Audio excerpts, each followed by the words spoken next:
लड़कों की बस्ती। बच्चों, बहुत दिनों की बात है, किसी गांव में एक लड़का रहता था।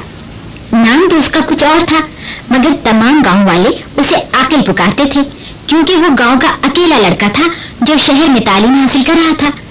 उस जमाने में तालीम का ज्यादा रिवाज न था, इसलिए जब आकिल ने मैट्रिक पास किया तो गांव वालों ने खूब धूमधाम से खुशी मनाई। जब रात हुई और आकिल के माँ बाप सोने के लिए गए तो आकिल के बाप ने कहा, अरे सुन रही है आकिल की माँ, हमारा बेटा अब जवान हो गया है, गांव का इकलौता लड़का है जिसने एक नहीं दो नहीं पूरी 10 जमात पास कर ली है। अब किसी अच्छी जगह इसकी शादी कर देनी चाहिए। हाँ, फजलू भाई की लड़की साबरा मेरे को बहुत अच्छी लगी है। अरे मगर वो तो अनपढ़ है। पर लड़की तो बहुत नेक है, भोली भारी मासूम सी, बिल्कुल अल्लाह मियां की कड़ाई। तुम कहो तो पैगाम दे दो।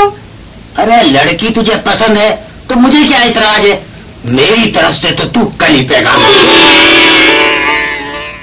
दूसरे दिन आकिल की माँ पैगाम लेकर फजलू भाई के घर गई।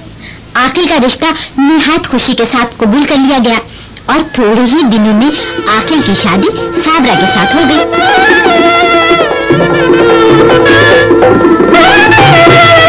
शादी के तीसरे दिन रस्म के मुताबिक आकिल अपनी दुल्हन साबरा को लेकर अपने ससुराल गया।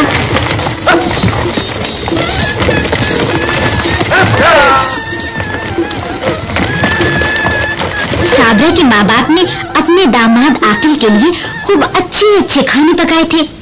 चारों तख्त पर बैठे खाना खा रहे थे कि सालन खत्म हो गया तो फजलू भाई ने साबरा से कहा, अरे जा बेटी जा, रे बावर्ची खाने से थोड़ा सा सालन ले आ। अभी लाती हूँ अब्बा। साबरा बावर्ची खाने में हंडिया से सालन निकाल ही रही थी कि उसकी नजर छत पर पड़ गई। उफ अल्लाह, छत तो बहुत कमजोर मालूम हुई है, अल्लाह कहीं गिर न जावे। 1 साल बाद अगर लड़का पैदा हुआ, मैं लड़के को लेकर घर आई, माँ ने मेरे को बावर्ची खाने में भेजा, मुन्ना मेरी गोद में हुआ और छत गिर गई तो हाय मेरा मुन्ना, हाय मेरा मुन्ना मर जाएगा, हाय हाय हाय हाय मेरा मुन्ना, मेरा बच्चा। मैंने कहा साबरा की माँ, थारी बेटी अभी तक सालन लेके वापस नहीं आई, जरा देख तो किधर रह गई। अरे कोई बेवकूफी ना कर बैठे। हाय हाय सनक है, अभी जाकर देखती हूँ।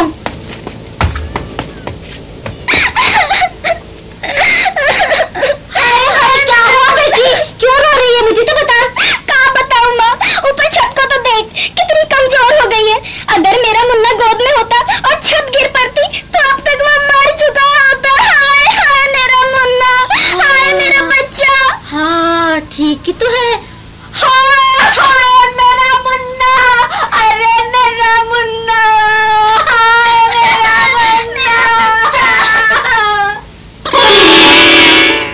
पता नहीं क्या बात है, जो जावे वापस नहीं आवे मेरा यार।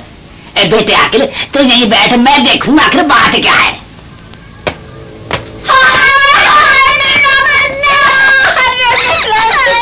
अरे देख बख्ता क्या मुसीबत आ गई, अरे मारे को तो बता, अकेले अकेले रोई जा रही है, मेरा मुन्ना मेरा मुन्ना। फजलू भाई ने जब पूरी बात सुनी तो सर पकड़कर बैठ गए और रो रो कर पूरा घर सर पर उठा लिया। अरे मेरा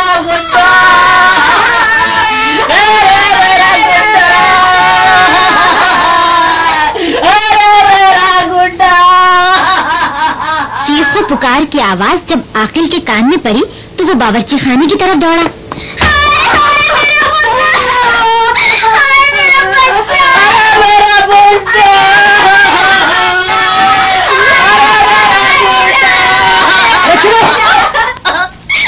ये क्या शोर मचा रखा है आप लोगों ने, बताइए तो सही आखिर हुआ क्या? अरे क्या बताऊं मेरे बेटे, हम बर्बाद हो गए, अब तबाह हो गए। ये देख छत को, देख छत को।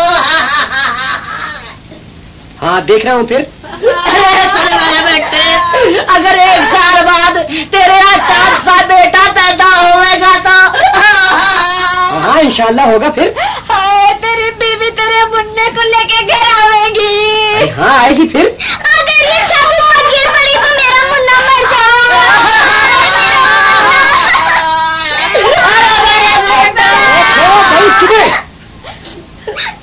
तुमने भी हद कर दी। बेवकूफी भी कोई इंतहा होती है। जो हुआ नहीं उसको सोच सोच कर हंगामा किया हुआ। अरे मेरे बेटे, अरे आने वाले दिनों को सोचते ही रहना, अक्लमंदी है मेरे बेटे। अरे मेरे गुड्डा,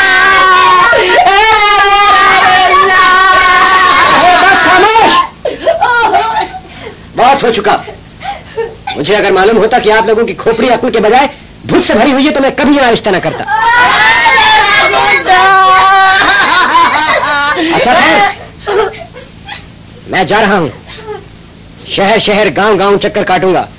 अगर मुझे 3 ऐसे आदमी मिल गए जो आपसे ज्यादा बेवकूफ निकले तब तो मैं वापस आ जाऊंगा, वरना हमेशा हमेशा के लिए खुदा हाफिज।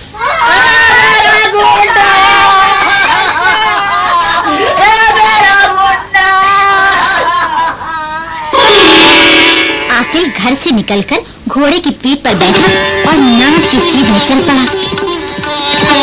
अभी आकिल थोड़ी ही दूर गया था कि उसे एक दरख्त नजर आया।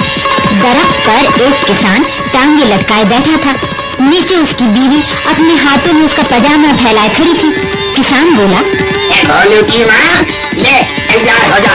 पजामा सीध में रख, देख मैं छलांग लगा रहा हूँ, इधर उधर नहीं गिर जाऊँ। मैं तो ठीक पकड़ रहा हूँ, पर तेरा ही निशाना खराब हो जावे तो हो जावे। आकिल तेजी से घोड़ा दौड़ाता हुआ उनके पास गया और कहा, तुम दोनों ये क्या कर रहे हो भाई? अबे हाँ तो रास्ते से देखता नहीं पाजामा पहन रहा हूँ, लगाऊं छलांग भोलू की माँ? अरे हाँ लगा। अरे डरे कोई फिर निशाना खराब हो गया। कमबख्त, अब तो उठा भी नहीं जाता। भाई ये पाजामा पहनने की तरकीब तुम्हें किसने सिखाई? हाय हाय, अरे मैं साथ जाती तो जरूर पूछ कर आती। मैं अकेले जाके सिला सिलाया पजामा लेके आ गया और पहनने की तरकीब ही नहीं पूछी उससे। क्या बताऊं भाई, सुबह से कोशिश कर रहा हूँ मगर ये कमबख्त मेरी टांगों में घुसता ही नहीं। तुम तो उन तीनों के भी उस्ताद निकले। आओ मैं तुम्हें बताता हूँ पजामा किस तरह पहनते हैं। तुम इस तरह करो, दरख्त से लगकर खड़े हो जाओ। जल्दी नहीं, आराम से, आहिस्ता आहिस्ता। अब ऐसे करो, दायां पैर उठाओ और पैचे में डालो, ऐसे। हाँ, अब बायां पैर इसी तरह डालो। शाबाश, पहन लिया ना पजामा।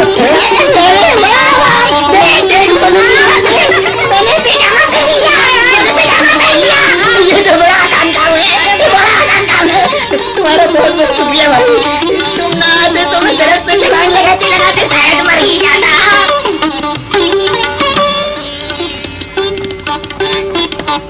आकिल वहाँ से थोड़ी ही दूर गया था कि उसे घर नजर आया। घर की छत पर घास पड़ी हुई थी। छत से एक सीढ़ी लगी हुई थी और एक बूढ़ी औरत सीढ़ी के करीब खड़ी हुई एक गाय को छरी से मारी जा रही थी।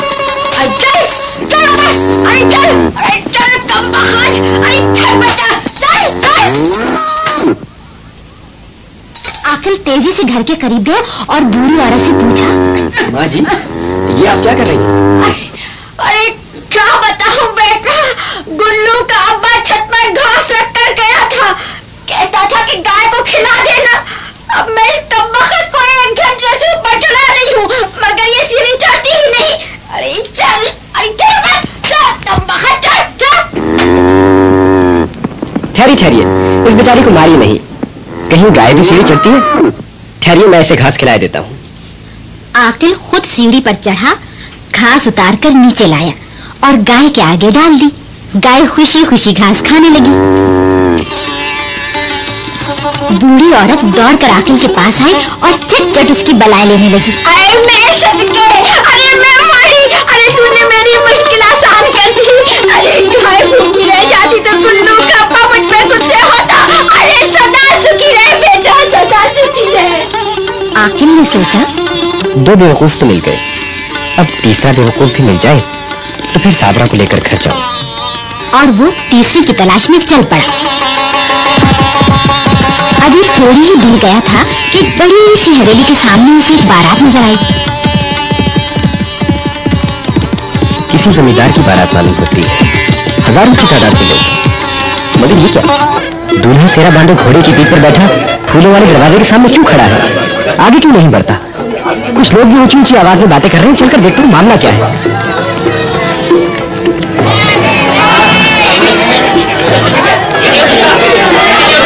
अरे मैं लड़के का बाप हूँ, मैं कहता हूँ फूलों का दरवाजा तोड़ दो, गुलाबियाँ अंदर जाने दो।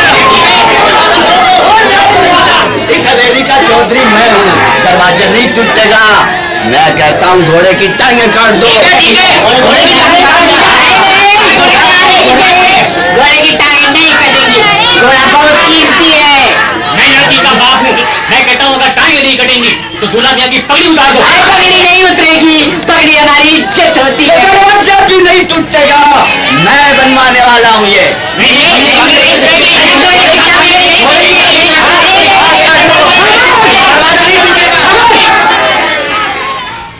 आप लोग खुदा के वास्ते खामोश हो जाएं थोड़ी देर के लिए।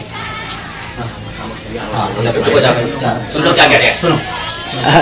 अब आप बताइए मसला क्या है? मैं इस हवेली का चौधरी हूँ जी। मेरे भतीजे की शादी है जी। ये जो फूलों का दरवाजा है, हाँ देख रहे हैं ना जी। ये मैंने बनवाया है। नीचा बन गया है, इसमें से दूल्हा का सर नहीं गुजर रहा है। मैं कहता हूँ घोड़े की टांगें काट दो बस, मगर ये नहीं मानते। नहीं मानते? हाँ। बेकमाल है, आप लोगों ने इतनी छोटी सी बात पर हंगामा कर दिया है। ना दरवाजा टूटेगा, ना घोड़े की टांगें कटेंगी, ना दूल्हा की पगड़ी उतरेगी और दूल्हा मियां अंदर चले जाएंगे। हाँ? आप लोग देख रहे हैं?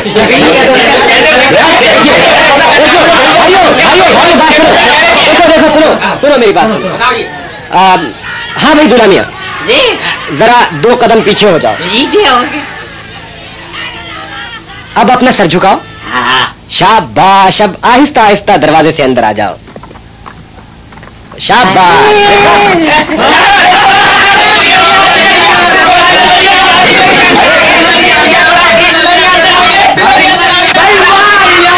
कमाल कर दिया नौजवान, सुभान अल्लाह, क्या तरकीब निकाल दी। अरे दरवाजा ही बच गया और दूल्हा की पगड़ी भी।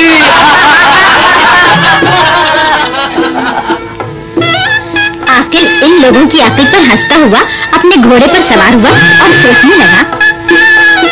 3 बेवकूफों की तलाश में निकला था, मगर यहाँ तो पूरी की पूरी बस्ती का एक ही हाल है। फिर आकिल फजलू भाई के घर गया, अपनी बीवी साबरा को साथ लिया और अपने गांव वापस चला गया।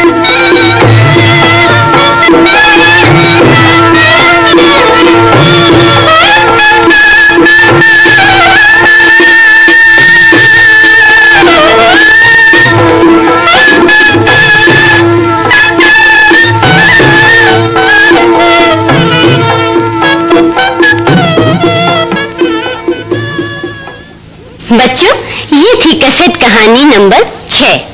अब हम आपको कैसेट कहानी नंबर 7 की चंद झलकियां सुनवाते हैं। सुबह हुई तो रवाना होने से पहले सौदागर की नजर एक फव्वारे पर पड़ी। वाह, कितना खूबसूरत फव्वारा और इतनी ढेर सारे हर तरफ फैले हुए सफेद गुलाब के पौधे। किसी और के लिए तो कोई तोहफा नहीं ले सका, कम से कम उस मानो के लिए तो सफेद गुलाब का तोहफा ले ही लूं। सौदागर ने गुलाब का तोड़ा ही था कि रुक जाओ। जोर में आवाज सुनकर सौदागर ने जो पलट कर देखा तो उसकी चीख निकल गई।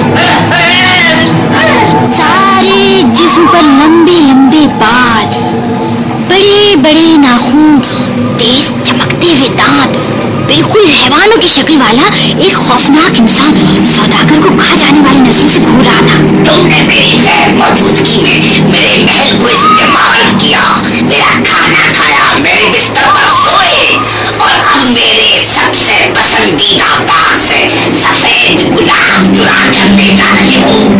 इस बाग में कदम रखने वाले को मैं जिंदा नहीं छोड़ता, समझे?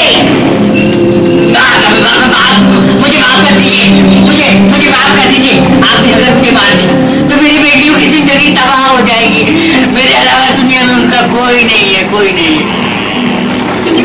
कितनी बेटियां हैं तुम्हारी? चार बेटियां हैं। जहाज जल जाने की वजह से अपनी 3 बड़ी बेटियों के लिए कोई तोहफा न खरीद सका। छोटी बेटी ने सफेद गुलाब की फरमाइश की थी। ये गुलाब का फूल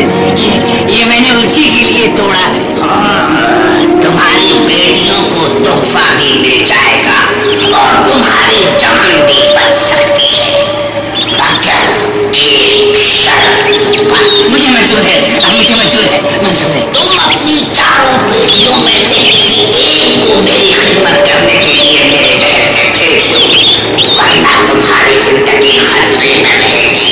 मैं तुम्हें जिंदा नहीं छोड़ूंगा। अच्छी बात है। मैं वादा करता हूँ। तुमने अगर 3 दिन के अंदर अपना वादा पूरा ना किया तो मौत के मुंह से तुम्हें कोई भी नहीं बचा सकेगा। नहीं, मैं अपना वादा जरूर पूरा करूंगा। जरूर। सुनो, अगर तुम्हारी नियत बदल गई तो 3 दिन गुजर जाने के बाद तुम्हारी मौत की पहली निशानी ये होगी कि तुम्हारे कमरे में जो बड़ा आईना दीवार से लगा हुआ है वो गिरकर टूट जाएगा। दूसरे दिन तुम जिस कमरे में सो रहे होगे उसकी छत टूटकर गिर जाएगी। तीसरे दिन जिस पलंग पर तुम सो रहे होगे वो टूट जाएगा और तुम जमीन पे गिर जाओगे। चौथे दिन शाम होने से पहले मैं तुम्हें वहीं आकर मार डालूंगा। नहीं, ऐसा नहीं होगा। आप मुझ पर यकीन कीजिए, मैंने जो कुछ कहा बस वैसे ही करूंगा। ऐसे ही। अच्छा, तो अपनी बेटियों के लिए ये तोहफे लो और जाओ। कहिए, पसंद आई? नाम याद रखिए, कैसेट कहानी।